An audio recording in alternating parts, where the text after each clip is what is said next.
బట్టతలతో వరి అవుతున్నారా? Don't worry. Keha skin and hair clinic లో మోస్ట్ అడ్వాన్స్డ్ FUE టెక్నాలజీతో మీ బట్టతలకి శాశ్వత పరిష్కారం. This is Dr.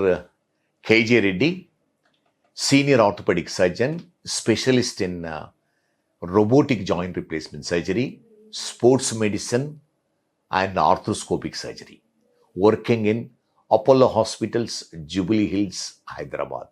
ఎముకలు బలహీనం కావడం అనేది చాలా కామన్. స్పెషల్లీ ఏజ్ వచ్చే కొద్దీ మన ఎముకలు బలహీనంగా తయారవుతుంటాయి.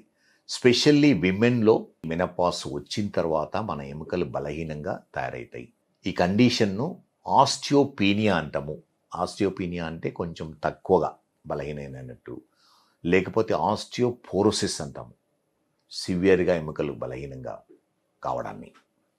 ఇది ఎందుకు ఎముకలు బలహీనంగా అవుతుంటాయంటే, మనము వయసులో ఉన్నప్పుడు, చిన్నపిల్లలు ఉన్నప్పుడు ఎనఫ్ యాక్టివిటీ ఉంటుంది, ఎముక పైన ఎనఫ్ లోడ్ పడుతుంది, మసిల్ స్ట్రాంగ్గా ఉంటాయి. దానివల్ల ఏమవుతుందంటే ఎముకలు స్ట్రాంగ్గా ఉంటాయి.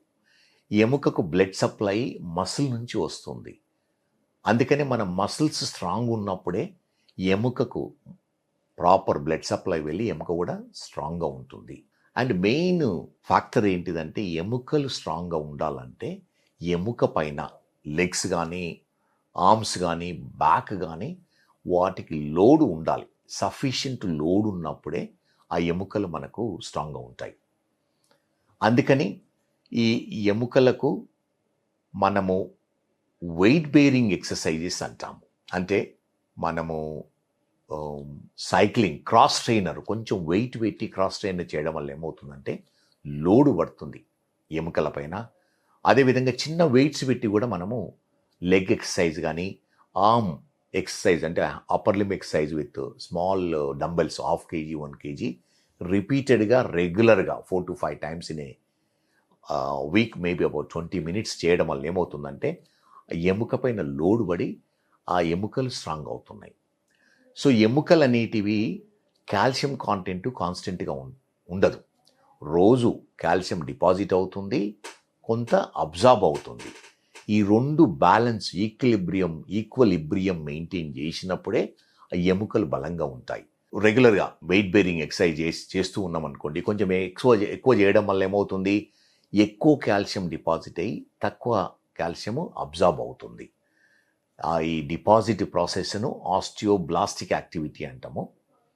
అబ్జార్బ్ అనేది ఆస్టియోక్లాస్టిక్ యాక్టివిటీ అంటాము. కాల్షియం మొత్తము బోన్ నుంచి బయటికి రావడం, ఇది చాలా ఇంపార్టెంట్. ఇది ప్రాసెస్ అనేది ఇది కాన్స్టెంట్ ఈక్విలిబ్రియంలో ఉన్నప్పుడే మన ఎముకలు స్ట్రాంగ్గా ఉంటాయి. ఈ విధంగా డిజాల్వ్ అయిన కాల్షియం మన బ్లడ్లో సర్క్యులేట్ అవుతుంది. బ్లడ్లో కూడా వేరియస్ పార్ట్స్కు కాల్షియం అనేది చాలా ఇంపార్టెంట్, మసిల్స్కు, బోన్స్కు, జాయింట్స్కు. విమెన్లో అయితే హార్మోనల్ చేంజెస్ వల్ల కాల్షియం డిపాజిషన్ తక్కువయ్యి ఎముకలు బలహీనంగా అవుతుంది. సో ఎముక దాని కార్టెక్స్ అంటే డయామీటర్ లోపల ఉన్న థిక్నెస్లో కార్టెక్స్ తక్కువయ్యి ఈజీగా ఫ్రాక్చర్ కావడానికి ఉంటుంది. సింపుల్ ఫాల్, స్లిప్ అయి పడడం వల్ల రిస్ట్ ఫ్రాక్చర్ కానీ, హిప్ ఫ్రాక్చర్ కానీ, బ్యాక్ బోన్ ఫ్రాక్చర్ కానీ అవుతుంది. సో ఇది వెరీ కామన్ కాంప్లికేషన్ ఆస్టియోపోరోసిస్. ఈరోజు రేపుల్లో one of the biggest problem, ఎందుకంటే commonest cause of disability in the world osteoporosis and osteoporosis related fractures. ఇది ఫ్రాక్చర్ అయినా కూడా మనము ఆపరేషన్ చేసి వీటి రాడ్స్ కానీ ప్లేట్స్ పెట్టాలంటే ఎముకలు బలహీనంగా ఉండడం వల్ల ఏమవుతుందంటే సక్సెస్ రేట్ తక్కువ ఉంటుంది. ఈ ఫ్రాక్చర్ ఫెయిల్ కావడానికి ఛాన్సెస్ ఎక్కువ ఉంటాయి. మెయిన్ ప్రివెన్షన్ ఎలా అంటే, స్పెషల్లీ విమెన్లో ఈ హార్మోనల్ లెవెల్స్ చెక్ చేయించుకొని, మరీ సిగ్నిఫికెంట్గా ఉంటే ప్రాబబ్లీ రిప్లేస్మెంట్ థెరపీని ఇస్తారు. మీ గైనకాలజిస్ట్ కన్సల్ట్ చేసి ప్రాబబ్లీ ఇది అవసరం ఉంటుంది. కానీ ప్రతి ఒక్కరికి ఎవరికైతే ఇది ఆస్టియోపోరోసిస్ ఉందో డయాగ్నోసిస్ చేసుకోవాల్సి ఉంటుంది. సింపుల్ టెస్ట్ అంటే మనము విటమిన్ డి, కాల్షియంతో పాటు బోన్ మినరల్ డెన్సిటీ అంటాం, BMD టెస్ట్ అంటాము. దానివల్ల చాలా వరకు మనకు ఆస్టియోపీనియా ఉందా, ఆస్టియోపోరోసిస్ ఉందా మనము తెలుసుకోవడానికి ఉంటుంది. సో ఎవరికైతే ఆస్టియోపీనియా ఉందో ట్రీట్మెంట్ అనేది చాలా ఇంపార్టెంట్. సివియర్గా ఉన్న వాళ్ళకు మెడిసిన్స్ ఇస్తాము, కాల్షియం, విటమిన్ డి సప్లిమెంట్తో పాటు various types of osteoporotic treatments ఈ రోజు రూపంలో అవైలబుల్ ఉన్నాయి. టాబ్లెట్స్ ఉన్నాయి, ఇంజెక్షన్స్ ఉన్నాయి, నేజల్ ఇన్హలేషన్స్ ఉన్నాయి. సో ఇవి తీసుకోవడం వల్ల ఏమవుతుందంటే మన ఎముకలను బలంగా చేయడానికి వీలవుతుంది. మెయిన్ ఫ్యాక్టర్ మన ఎముకలు స్ట్రాంగ్గా ఉండాలంటే physical activity, specially load bearing exercises చేయడం వల్ల ఏమవుతుందంటే ఈ ఎముకలు స్ట్రాంగ్ అవుతాయి. ఏ మెడిసిన్స్ తీసుకున్నా కూడా ఈ లోడ్ బేరింగ్ ఎక్సర్సైజ్ ఉంటే కానీ ఈ కాల్షియం కానీ మిగతా మినరల్స్ కానీ బోన్లో డిపాజిట్ అయ్యి స్ట్రాంగ్ అవుతుంటుంది. ఎవరికైతే ఎస్పెషల్లీ లేడీస్లో సింపుల్ ఫాల్ వల్ల ఫ్రాక్చర్ అవుతుందో ఈ ఆస్టియోపోరోటిక్ టెస్ట్ చేసుకోవాలి. బిఎండి చేసేసుకొని అప్రాప్రియేట్ ట్రీట్మెంట్ తీసుకోవడం వల్ల ఏమవుతుందంటే ఈ ఫర్దర్ ఫ్రాక్చర్స్ ప్రివెంట్ చేయడానికి వీలవుతుంది. స్పెషల్లీ ఆస్టియోపోరోసిస్ ఉన్న వాళ్ళకు బ్యాక్ బోన్ బెండ్ అవుతుంది.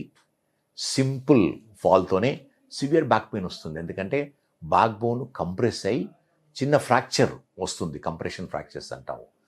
ఇది ఇమీడియట్గా డయాగ్నోజ్ చేసి ట్రీట్మెంట్ తీసుకోవడం వల్ల ఏమవుతుందంటే ఫర్దర్ ఫ్రాక్చర్స్ ప్రివెంట్ చేయడానికి వీలవుతుంది. అదేవిధంగా మిగతా బోన్స్ ఫ్రాక్చర్ కాకుండా కూడా ప్రివెంట్ చేయడానికి పాసిబిలిటీ ఉంటుంది. ఈ ఆస్టియోపోరోటిక్ ఫ్రాక్చర్స్ అనేటివి backbone fracture common, hip fractures very common, wrist fractures కూడా వెరీ కామన్. సో ఈ ప్రివెన్షన్ ఆఫ్ ఆస్టియోపోరోసిస్ అనేది చాలా ఇంపార్టెంట్. మనము regular physical activity, load bearing exercises, good food అంటే కాల్షియం సప్లిమెంట్స్, గుడ్ ప్రోటీన్స్ తీసుకోవడము, fresh fruits vegetables తీసుకోవడము, అప్పుడప్పుడు ఈ supplements vitamin D, calcium supplements plus ఈ ఆస్టియోపోరోటిక్ మెడిసిన్స్ ఉంటాయి, బిస్ఫాస్ఫోనేట్స్ అని, పారాథైరాయిడ్ హార్మోన్స్ అని ఉంటాయి. ఈ డాక్టర్ అడ్వైస్ తీసుకొని అప్రాప్రియేట్ డోస్ తీసుకోవడం వల్ల ఈ ఆస్టియోపోరోసిస్ ట్రీట్మెంట్ చేయొచ్చు, ప్రివెంట్ చేయడానికి వీలవుతుంది.